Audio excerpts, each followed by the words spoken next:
Go to overcomecompulsivehoarding.co.uk/online therapy to get 20% off your first month of cognitive behavioural therapy, with weekly sessions online with a therapist, in addition to worksheets, a journal, meditation and yoga videos, and unlimited messaging. There's strong evidence that CBT can help people who hoard, and accessing therapy online can be affordable and accessible. Find out more and get your discount at overcomecompulsivehoarding.co.uk/online therapy. Cool fact, a crocodile can't stick out its tongue. Also, you can get health insurance for a month or just under a year in some states. United Healthcare short-term insurance plans, underwritten by Golden Rule Insurance Company, offer flexible, budget-friendly coverage for you. Learn more at uh1.com. Hiring for your small business? If you're not looking for professionals on LinkedIn, you're looking in the wrong place. That's like looking for your car keys in a fish tank. LinkedIn helps you hire professionals you can't find anywhere else, even those who aren't actively searching for a new job but might be open to the perfect role. In a given month, over 70% of LinkedIn users don't even visit other leading job sites. So start looking in the right place. With LinkedIn, you can hire professionals like a professional. Post your free job on linkedin.com/spoken today. Hey, I'm Ryan Reynolds. Recently, I asked Mint Mobile's legal team if big wireless companies are allowed to raise prices due to inflation. They said yes. And then when I asked if raising prices technically violates those onerous 2-year contracts, they said, "What the f*** are you talking about, you insane Hollywood ass?" So to recap, we're cutting the price of Mint Unlimited from $30 a month to just $15 a month. Give it a try at mintmobile.com/switch. $45 up front for 3 months plus taxes and fees. Promo rate for new customers for limited time. Unlimited more than 40 gigabytes per month. Slows full terms at mintmobile.com.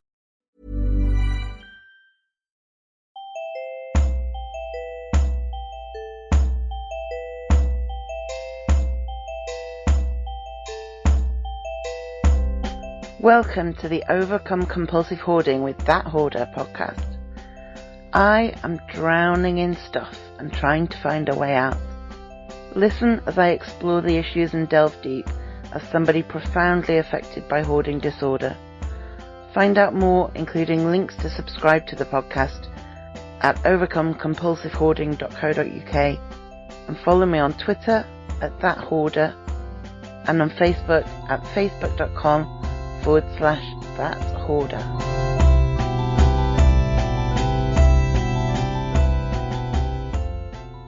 So I wanted to talk about bringing stuff into the house, buying stuff, acquiring stuff, getting more stuff.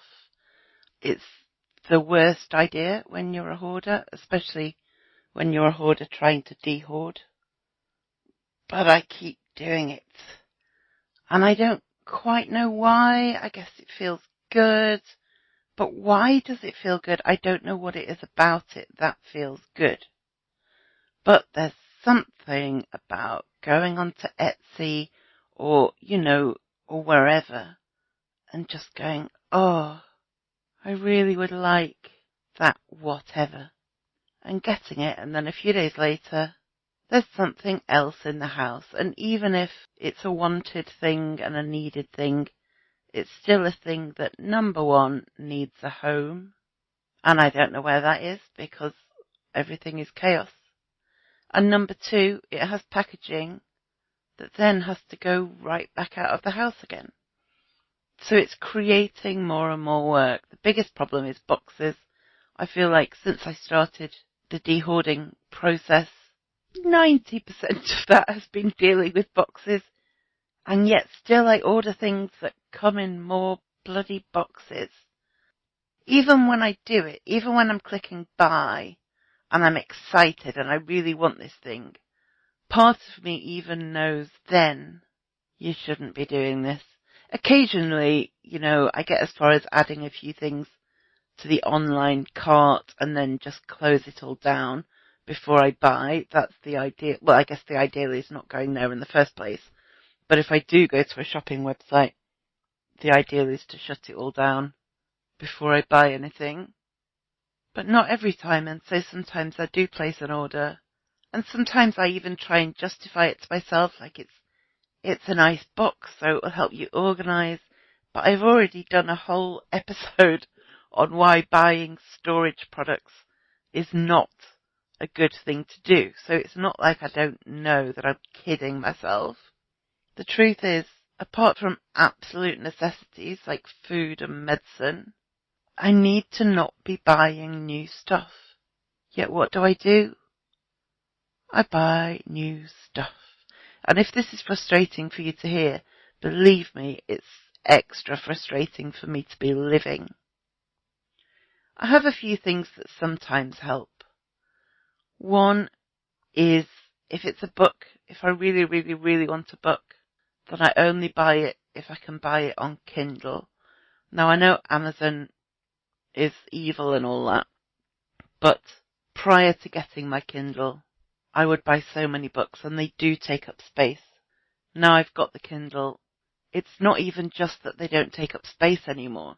It's that I can't lose them halfway through, or I can't lose them when I want to go back to them because they're all stored on the magic cloud. So having a Kindle, while acknowledging that Amazon is a horrible company, having a Kindle, for me, helps a lot because I read a lot of books. I'm not saying go out and buy a Kindle, by the way, just that that's working for me. Another thing that works for me is to buy, if I really get an urge, is to buy things that are physically really small, that take up virtually no space. So for me, I like buying stickers. You can get all kinds of pretty, cute, arty stickers these days. And I can get these stickers and they take up no space at all. And I feel like I've bought myself a little treat. So that kind of thing. Another option, and this isn't perfect, but none of them are perfect. But another option, if I get the urge to buy something, is to buy something for someone else. Now, you don't want to be responsible for someone else having a growing clutter pile. But if there's something that someone really wants or you think they'd really like, you can get, I find, the same hit buying something for your best friend or for your niece as you can buying for yourself. Another tactic I sometimes use is I add things to my cart, but then I make myself wait before I actually buy them. The idea is I add things to my cart, come back to them a few days later, and realise that most of it I'm not bothered about. Now, this is probably the most dangerous one because once everything's in your cart, it is so easy to just say sod it and buy it all. So be careful with that one. But if you are in a position where you've filled an online shopping cart, this may be your escape hatch. I don't know why I get such an urge to get stuff in the first place. I mean, is it just living under capitalism? Am I just a victim of every advert I see and every idea I have that I feel I need to turn into a possession of some kind? I don't feel like the word shopaholic sums me up. I really don't feel like it's that, but maybe it is. I know that I'm a sucker for a bargain, and if something is reduced in price, I find it even more hard to resist. If I feel like I'm missing out on a bargain, that worries me. I used to go to charity shops a lot, and I have to generally avoid them if I can now because when you're getting both a bargain and the knowledge that your purchase is going to help children with cancer, it's extra hard to say no. So I know where some of my pitfalls are.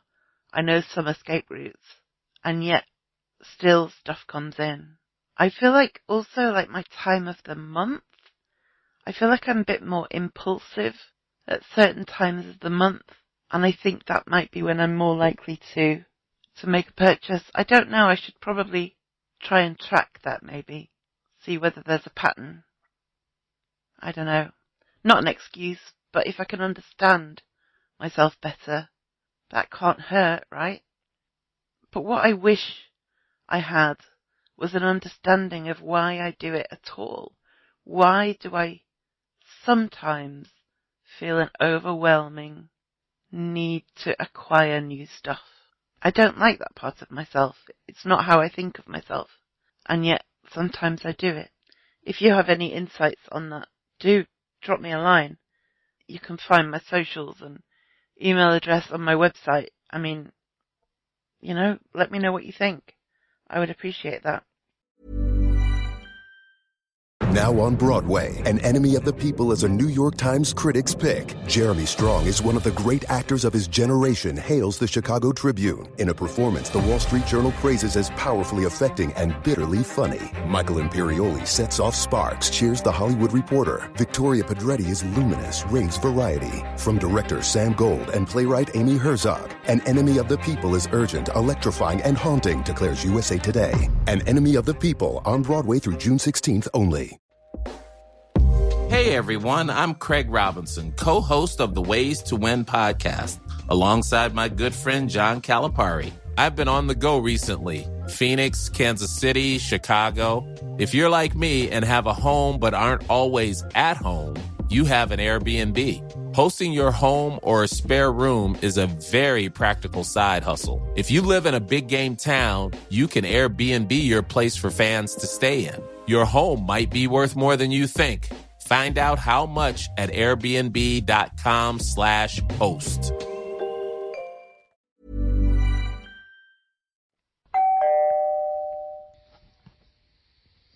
In just 1 second, I'll give you my top tip of the week. In the meantime, please do subscribe to the podcast, review it, 5 stars would be amazing, and share it with your friends or anyone who might be interested or who might benefit from it. It all really helps. To find out more ways to support the website, the podcast, and my overall de-hoarding project, go to overcomecompulsivehoarding.co.uk/support. Now, back to your top tip. Okay, for this week's top tip, I am going to tell you to eat the frog. And if that sounds disgusting, it's supposed to. It is a way to avoid procrastination, which I'm sure many other hoarders have. It can't be just me.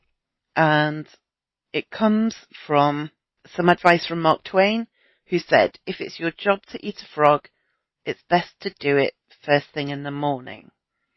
And if it's your job to eat 2 frogs, it's best to eat the biggest one first. Now, a guy called Brian Tracy took this quote from Mark Twain and turned it into productivity advice. Basically, the thinking is that if you start the day eating a live frog, then the whole of the rest of the day you can feel satisfied in the knowledge that you've done the worst thing that the day's got to offer. It's basically telling you to get the worst thing out of the way, and then the rest of the day is by definition better. You don't have to spend the whole day worrying about how horrible it's going to be to eat the frog. You just wake up, take your vitamins, and swallow the frog. And it is a tip that a lot of people recommend. It is one that I am terrible at implementing, but I'm going to really try, because it certainly makes sense to me. If you can get the shitty thing done first thing, then you're just going to feel better all day, and the shitty thing is done. You're not dreading it, and also you're not doing it. You just wake up and swallow the frog. Okay, thanks for listening. Thank you for listening to the Overcome Compulsive Hoarding podcast. You can find more online at overcomecompulsivehoarding.co.uk. You can find me on Twitter at @thathoarder and on Facebook at Overcome Compulsive Hoarding with That Hoarder. To find out more about how you can support this podcast and the overall project, go to overcomecompulsivehoarding.co.uk/support, and do subscribe to this podcast so you make sure you don't miss any future episodes.